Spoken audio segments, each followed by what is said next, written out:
Hi, guys.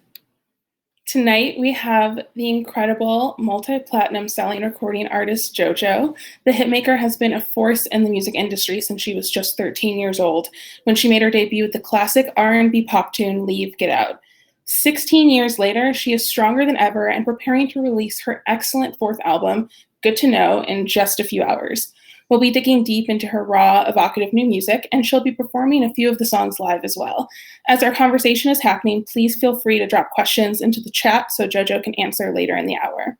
Of course, we're coming together today for this free event to support 92Y's COVID-19 Emergency Relief Fund, and we both encourage you to make a donation to 92Y's official website, 92y.org, so that they can continue putting on great events like these. Without further ado, please welcome JoJo. Hi. Oh, hey. Before we dig into this album, I kind of want to know how your quarantine life is. How did you have to start to adjust things back in early March? I want to start by saying that I'm just really lucky to be comfortable and to be okay. I have everything that I need, so I can't complain about quarantine. Like being bored is the worst. And I haven't really had the time to be bored because I've been talking to a lot of people and didn't push back this album. You know, I really wanted to make sure that we could stay on course with being able to release music. And but it's interesting. My mom is staying with me, so we are up under each other a lot of the time. But it's cool. We're cool. Agape, my dog. God bless her. Everything's good. How's it going for you? I know you're on the East Coast. Yeah, New York's a little dystopian right now, but Right. again, very lucky to be comfortable, lucky to be doing something like this. Yeah. Yeah. And tell me about adjusting that album rollout for these circumstances. This is so unprecedented for the music industry. What have you had to sort of rethink strategy-wise as you kind of gone into releasing Good to Know right now? I had to let go of the idea of like traveling and seeing people doing the normal, like let's go to New York and do the press tour. So everything has been done from my home. So I haven't put on a pair of high heels until today. So that's been fine. You know what I mean? Like it's just different because I am a big energy person. So I would like to like feel your energy, for example. It's different on an app. You Yeah. just can't just share a space with somebody is different. So and then we postponed the tour. So that's now pushed back to the end of the year, and we're just staying on top of seeing how things are going because we don't want to put anybody in danger, but I want to find creative ways to get this music out to people and to also like have the visuals to go with it. So Yeah. thankfully I have really talented friends and we're coming up with ways of doing that. Yeah. And so much of what's been great about the music being released right now is that for a lot of people, it's been a huge comfort to have an album like yours in this moment and have new music from an artist that they love. What has been the comforting music for you? What's kind of given you solace in this time? I've been going back and listening to Solange's most recent two albums, When I Get Home and Seat at the Table. And also just like, I love starting my day off with listening to A Love Supreme by John Coltrane. Yeah. So I'll listen to everything from like Nas's Illmatic to Miles Davis Kind of Blue to SZA's Control album. As far as new stuff that's come out, there's a lot of dope stuff that I really dig right now. I love what Victoria Monet is doing. And yeah, I'm excited for Kehlani's project. Tory Lanez just put out a new project. So I'm glad that a lot of us aren't pushing our projects back because I personally need more music to consume. So keep it coming. And a lot of those artists sound like clear influences on a lot of what we hear on Good to Know. And I want to dig into, I know this is going to be kind of spoilery for people waiting for the next few hours, but I kind of want to, I want to go into it. And first off, I know that there is a chapter arc to it. And I want to kind of, before we kind of break down those chapters and the arcs that's happening in it, tell me about the period of your life that this album is capturing. Sort of what's kind of the time period that we're hearing about on Good to Know. it's really the past 2 years of my life, because I started really writing for this like a year and a half ago, Mhm. when I rented an Airbnb and invited some of my favorite friends and collaborators to come through, and we just camped out and like started writing and talking and drinking wine and getting psychedelic and meditating and like just laying it all out there, talking about stuff. And this album kind of, I just wrote from where I was. So when I started off, I felt ashamed. I felt like I had sabotaged a relationship. That's what the song Sabotage that came out before Good to Know is about. And I was just like, how can I move on from this? How can I love myself when I did something so terrible? Like, I just thought I was like a bad girl, you know? And I don't Yeah. even like of thinking particularly about women in the terms of like good girl, bad girl, but I was definitely judging myself. And I didn't have a lot of compassion or empathy or love for myself. And so I was writing through that. I was like, so many songs about that breakup, and just, and then also trying to escape and like overdoing it, and um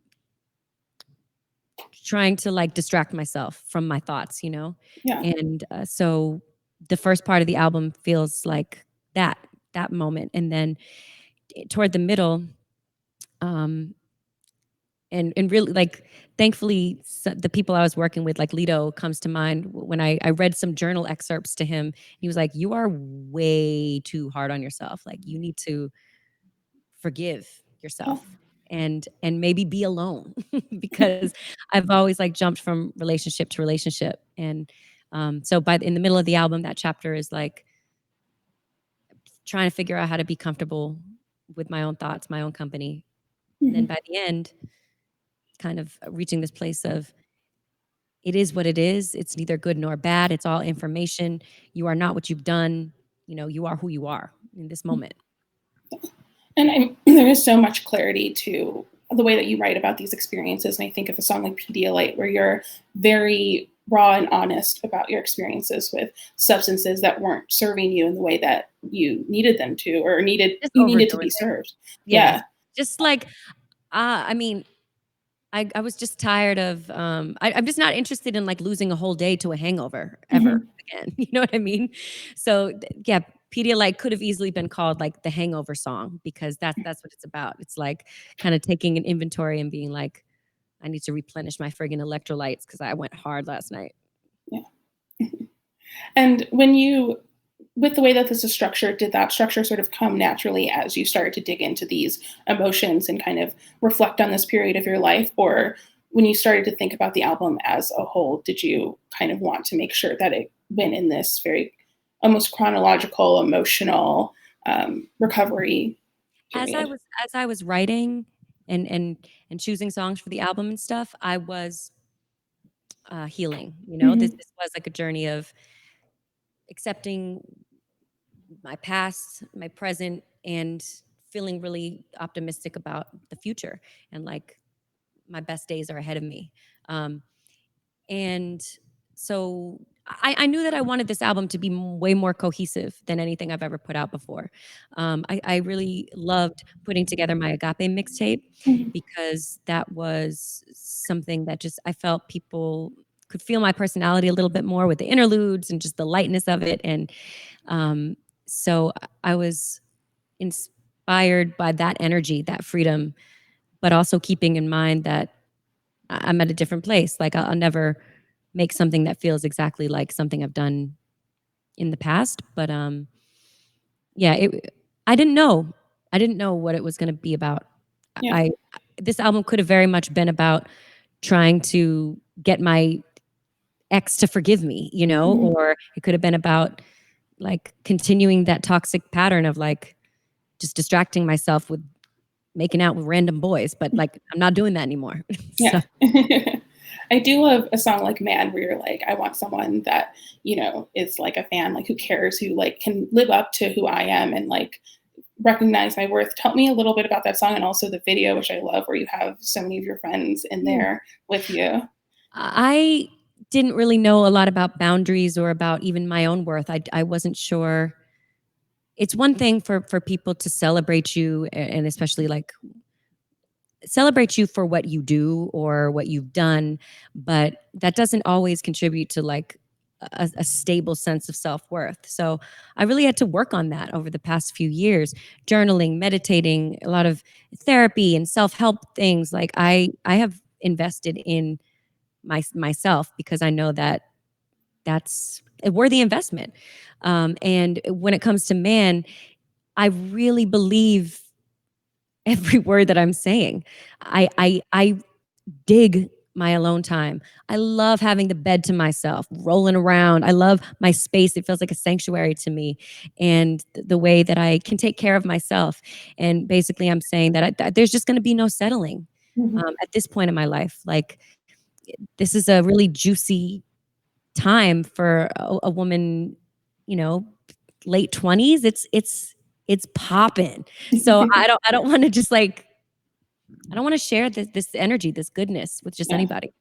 And with that song, like Small Things, which kind of talks about your relationship with your friends and kind of focusing in on the small things and not, letting these things affect you. Like, tell me about kind of looking at, while you're kind of recovering from this breakup and looking at the way that you have kind of let more toxic elements into it, looking at the way it's affecting all of your other relationships around you. I'm a compartmentalization queen. I can like keep things moving, like, and not even realize or take really an inventory of how it's affecting me, but it does. And that's what Small Things is about. It's like just kind of shrugging it off and being like, I'm good. I'm really doing well.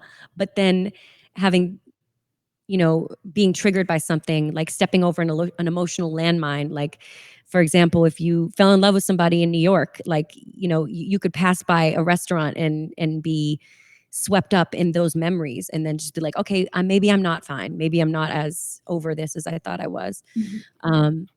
And yeah, that's what Small Things is about. It's never like those grand gestures. It's those little moments of like, oh, we used to touch finger pads like this, or whatever, and yeah, so definitely in my feels for that one. Like, again, it's not a perfect arc of like, I've arrived at this place where I'm over everything. I'll probably, like, most of us will maybe have to make this loop a few times until we really learn that we're okay. Yeah. Just, on our own. And I mean, so much, especially with the time that it's coming out, is this moment where people, I think, are kind of, they're at home, they're reflecting on things, they're thinking, like, tell me about kind of revisiting a lot of those moments and, revisiting the tougher times in this kind of private, more alone, kind of forced.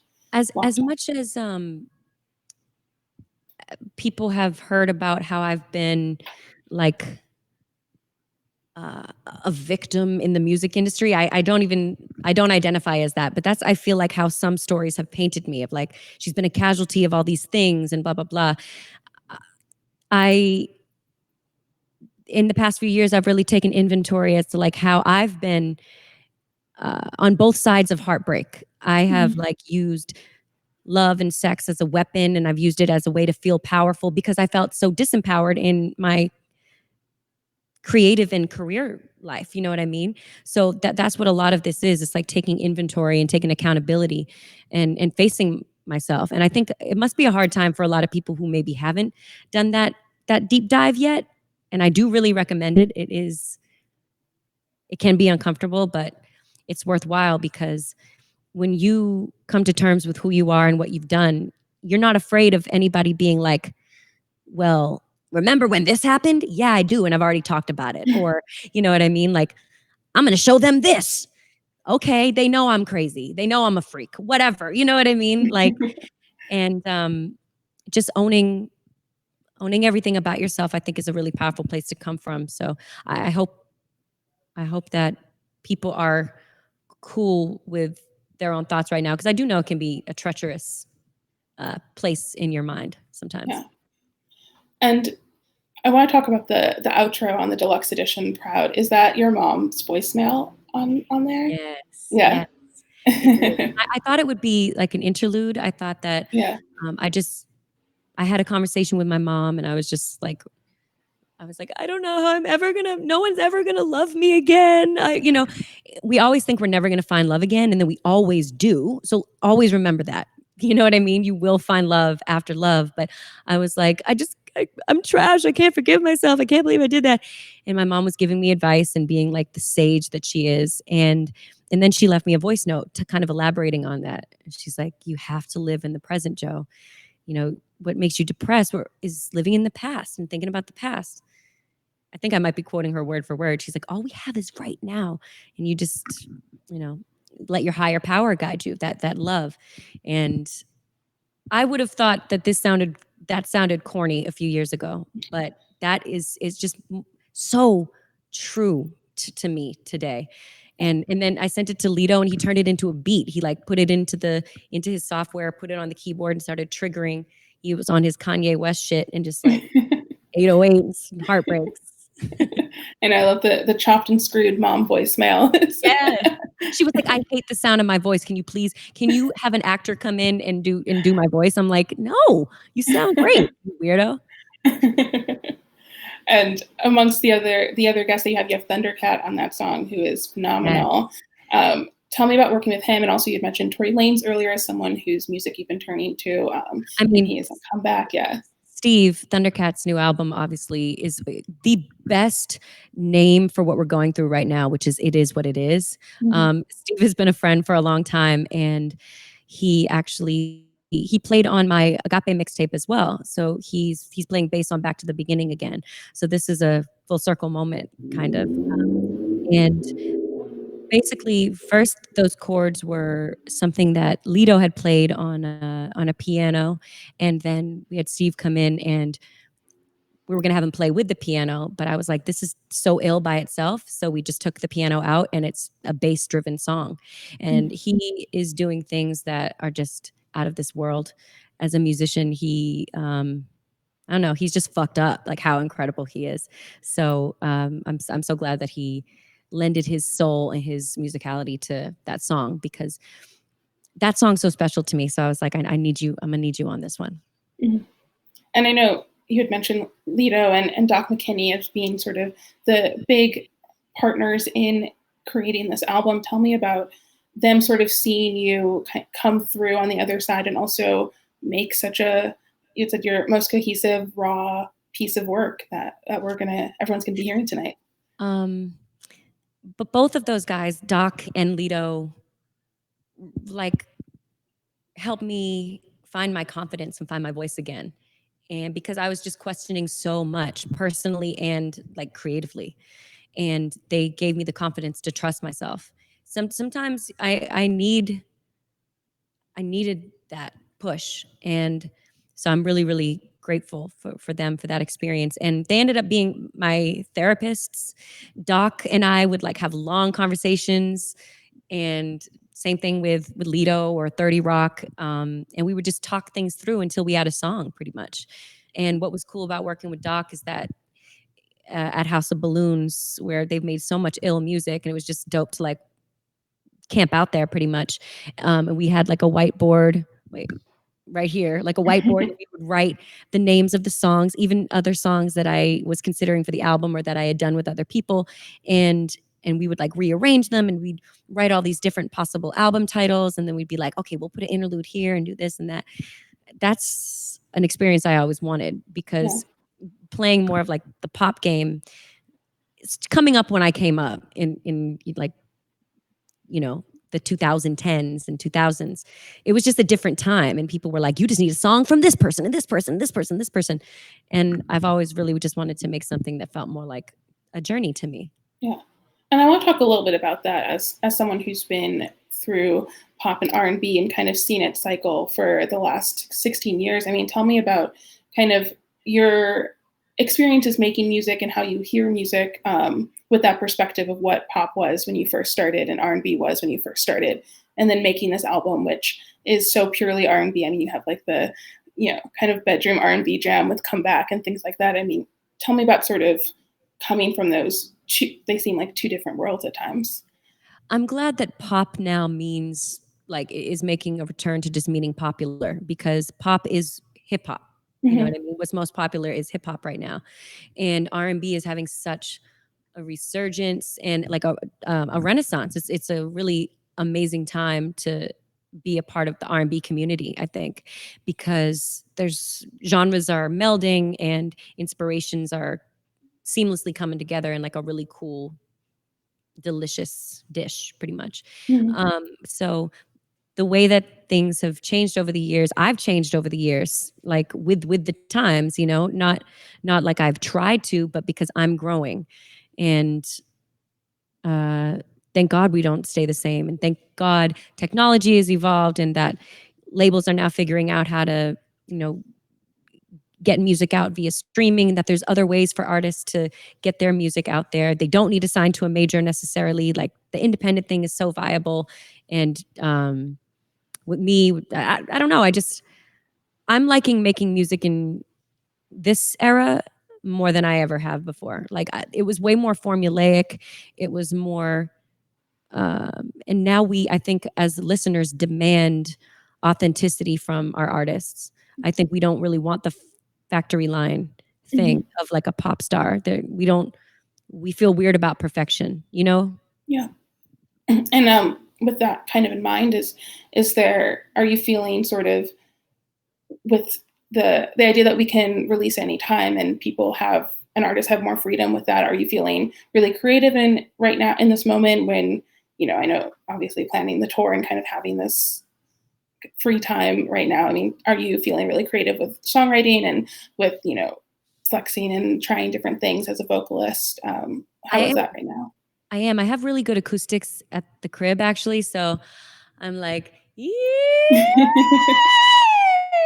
I'm just doing all types of weird vocal stuff. I'm like playing with my whistle register, and I'm learning piano, and I feel really like I'm expanding during this time. But as far as writing new songs, I've been so anxious about people hearing "Good to Know" that I think I'll get a surge of inspiration once people have lived with it and kind of once I know that that baby's been birthed, you know what I mean? Yeah. I've been pregnant with her for a minute now. Come out and it's time. And yeah, I'm not sure what I want the next project to be about, but I have some songs that I'm ready for you to hear. So we're just figuring it out, you know? Yeah. And I see that we're getting some questions rolling in. The first one is, how was your reunion with Jinju, and how did it happen? Oh, that's my baby. No, we've never she just went and became a superstar in her own right. So with DNCE. So I was like, I would catch up with them on the road if we'd be doing like holiday, like jingle ball things together.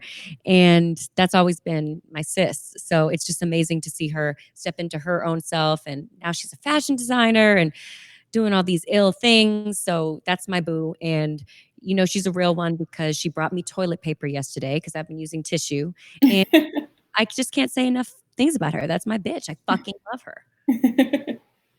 um, Another question is there a song you're most excited for your fans to hear? I don't want to sway anybody. I want people to tell me what they like the best. It seems like everybody has a different favorite and that's cool. And I think that'll change over time as it does for me. But I was just listening to it in the car over here and damn, I love it all. I mean, it's compact. So every song is meaningful to me and is there for a reason. But uh, I'm excited for people to hear Think About You. Yeah. I will give an answer. I thought I wasn't going to. And what was your first plan for the Lonely Hearts video clip? First plan? Yeah, for Lonely Oh, Hearts. when I was writing it in Toronto with my girl Lowell, I always thought that I would film it at the Roosevelt Hotel in LA because I live for a staycation. Like living in LA is amazing. I'm from Massachusetts, will always be a New England girl, but I've lived in LA for a long time now. And so I like to take like a 1-day staycation sometimes and like get a hotel room and then like use the pool and like I like to do that. So I was thinking of like having the whole video shot at the Roosevelt and this because the song is very descriptive. Innocent Hotel, King Bed, the Roosevelt, where I can't abuse my trust. I just pictured it all being there, like we set the scene with lyrics. Yeah. And you worked with Zelda Williams on the Yes. clip? Yeah. Yeah. She directed a video for Save My Soul, Mhm. and I'd wanted to work with her again for a long time. And since she's one of my best friends and we're under these quarantine times, I was like, can we do something really weird and random? I mean, the video isn't weird. The circumstances are weird, you Yeah. know? So we actually didn't even have to go inside her house. She set up a like a whatever that thing, a sheet, and we just Mhm. shot it in the sunlight outside. Yeah. So it was really cool. And we made it work. And how do you feel about your voice now compared to your voice when you were younger? I've earned my voice now. I didn't do anything to earn my voice when I was a kid. It just came to me. I didn't appreciate it. Like I didn't have to do anything for it. It was, um, I was born with a gift to be able to sing and to have that type of expression. But now I think I have a different relationship with it. And I've also had to fight to maintain it. Like I've had some struggles with my voice over the years, even just psychologically, losing that gut connection, losing that trust in myself. If you don't trust yourself as a singer, it's hard out here for you, and for me. So I had to really like work on my mind body connection and get back to that freedom that I had when I was a little girl, because when you take something for granted, you try all these different things. And so, yeah, I hope that answered that. And what's the decision behind adding a feature to Come Back? Okay, so Tori and I did a show together at like Yale University a few years ago. It was Yale or Princeton or something. I don't know, one of those Ivy League schools that I didn't get into. So we were talking about working, for a long time. So when I wrote Comeback, 30 Rock, who produced it, and I were like, well, he was like, "Yo, you should get a feature on this," and I'm like, "Okay, I feel you, yeah." And as I was thinking about it, Tori was actually the first person that came to mind. So sent it to him, and he hit me right back and was like, "Oh, I'm definitely the dude for this." So he ended up killing me on my own song. Like he upped the ante. I mean, I knew I said some freaky stuff, but I was like, "Oh my god, whoa, okay, we're full on sexting on this record." And we have some advice needed for Justin. He says, Lonely Hearts has been playing nonstop on my phone and in the car for days. Your lyrics are helping me get through a 9-year-long relationship breakup. Any advice for finding myself again? Baby, Justin. Oh, damn, that is such a long time.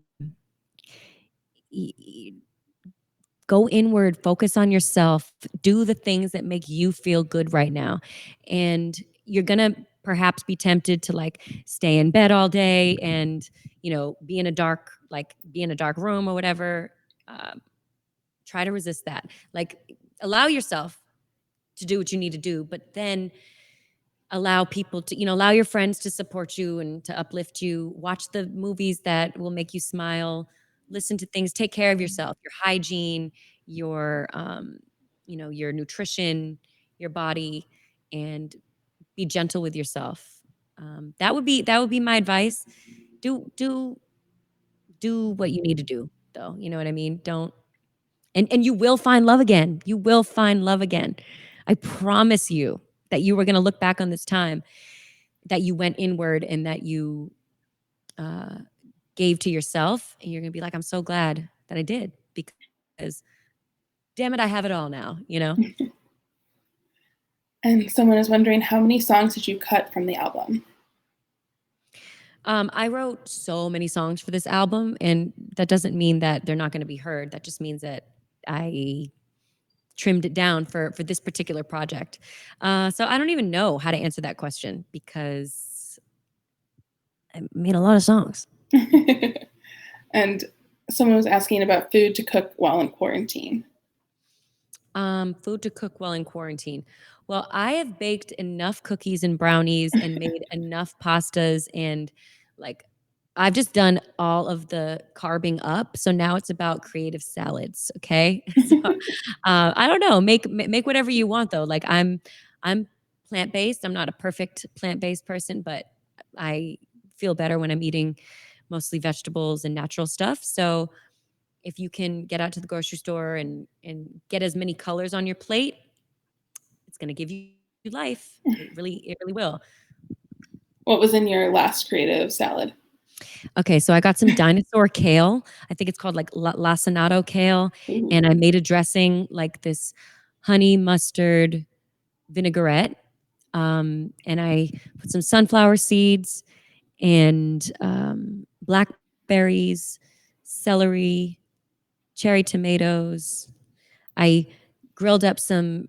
I made a jerk sauce that I have left over, and I marinated it with some fake chicken. And what made it not vegan was that I sprinkled it with Parmesan cheese. Sorry, it's bomb. And we'll do one last fan question. What are your hopes and ambitions with your Clover record label?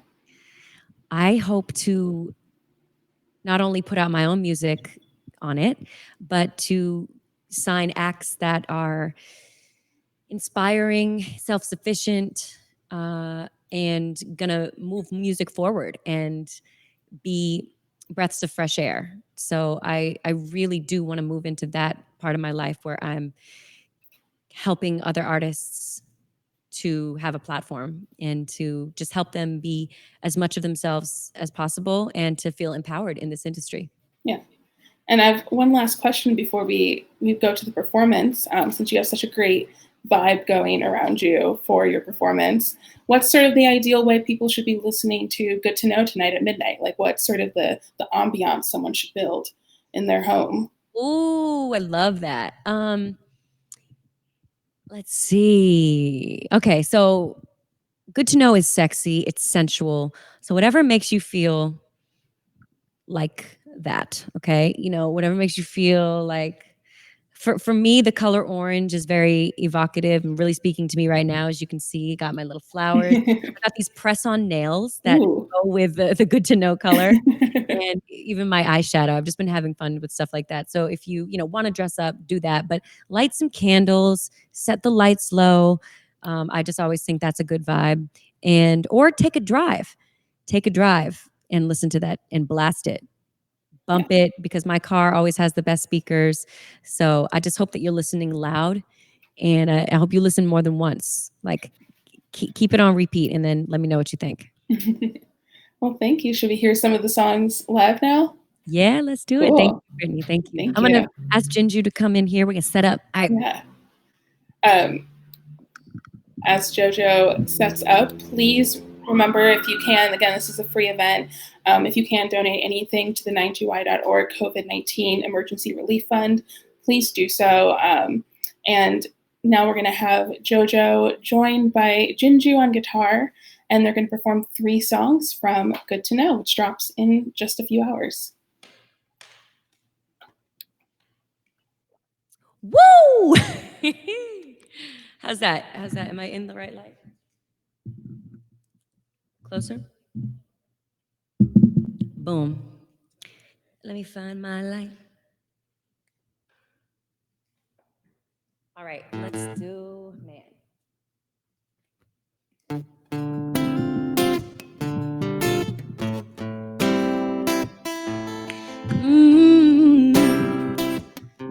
Yeah. Hey, you know me, I just don't stop. I've been down, but I'm back up. Know they all had a little crush. Now they all want a little love. See, I've been getting comfortable on my own. I'm love. Oh, I don't need to sense myself. Hey, okay, cool. Great. Cause if I'm gonna love someone, well, damn, I'm gonna need a fucking man. Someone who want me like a thing. I need somebody who can love me like I love me like I can. Yeah, damn, I'm gonna need a fucking man. He ride for me like he a stand. I need somebody somebody who can love me like I love me like I can. See, I've been looking, but he's so rare. Yeah, I know that he out there, but who gon' step up to the plate? Yeah. Cause I ain't about the games, yeah. I've been getting comfortable on my own and shit. I'm loving it, I can handle it, yeah. So if I'm gonna love someone, well then I'm gonna need a fucking man. Someone who want me like a man. I need somebody you can, who gon' love me like a king, yeah. I'm gonna need a fucking man. He rap for me like he a stand, yeah. This is only for me, yeah. Who gon' love me like I love me like I can, yeah. Well, damn, yeah. I'm gonna need myself a man, someone who loves me, yeah. Yeah. Damn, said I need.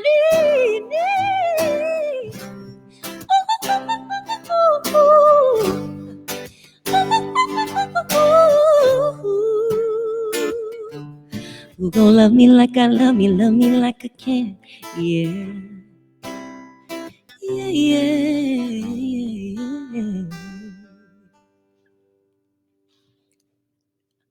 Thank you, gracias, grazie, obrigado. Yeah, okay.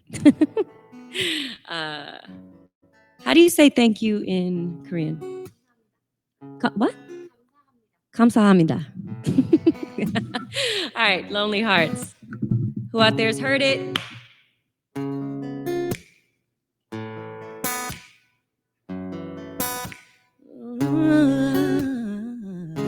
I know my sorrow, and I know just what to do with my own touch. I could spray my Chanel in a empty hotel, king bed at the Roosevelt, where I can't abuse my trust. Switch up and ghost on us, I cannot fuck me up like you. I'm insecure enough, yeah. Don't need to be kissing if you care. How can I work on me if I'm working on your body? I thought we were meant to be, but we never really got it, did we? I know one thing, lonely hearts won't break, hearts won't break. Lonely hearts won't break, hearts won't break. Hearts won't break. Yeah, I could pick up the phone right now and make that 2 a.m. call. I know just what to say, yeah, but that ain't what I need right now. And I won't let my wants get in my way, 'cause you might abuse my trust. Switch up and ghost on us, I cannot fuck me up like you. I'm insecure enough, and don't need to be guessing if you care. How can I work on me if I'm working on your body? Yeah. I thought we were meant to be, but we never really got it, did we? Now I know one thing, lonely hearts won't break, hearts won't break. Lonely hearts won't break, hearts won't break. I'm liking being alone, emotions under control. Right now it's only for me. I ain't just trying to find myself, I don't need nobody's help. Oh, I know one thing, lonely hearts won't break. No, I know lonely hearts hearts won't break, won't break. If I'm working on your body,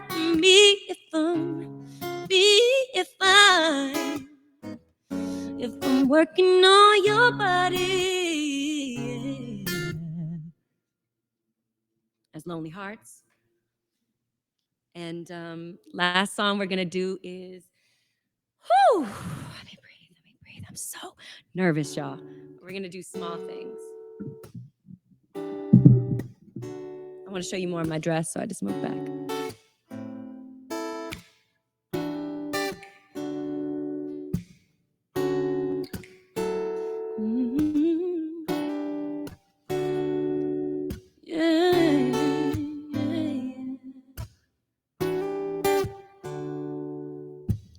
Heard your name just as I was heading home the other day, and I swear I couldn't even sit up straight. I swallowed hard. I found your shirt cleaning my apartment and it made it worse, and I swear you couldn't even see the hurt. I swallowed hard. And when my friends ask how I'm doing, I say I'm great now, but the truth is I'm getting good at holding it in. All my emotions, all my feelings, but the more that I fight them, the bigger they seem. What really kills me is all the small things. I saw your car, wasn't you before me, and I thought it was. Swear to God, I almost didn't think of us. I swallowed hard. And when my friends ask how I'm doing, I say I'm great now, but the truth is I'm getting good at holding it in. All my emotions, all my feelings, the more that I fight them, the bigger they seem. What really kills me, yeah, it's all the small things.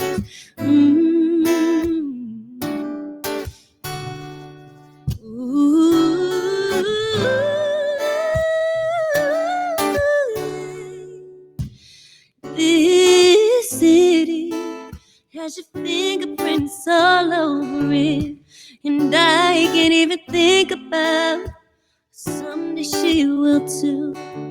And I know I'll get over it, 'cause that's just what I'll do. But what really kills me is everything you got used to.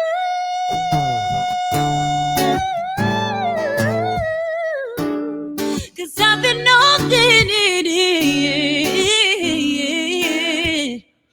all my, but the more that I find it, seems what really kills me.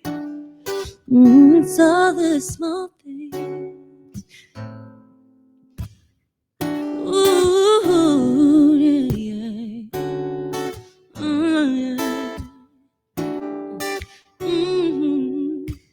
I'm getting good at holding it in.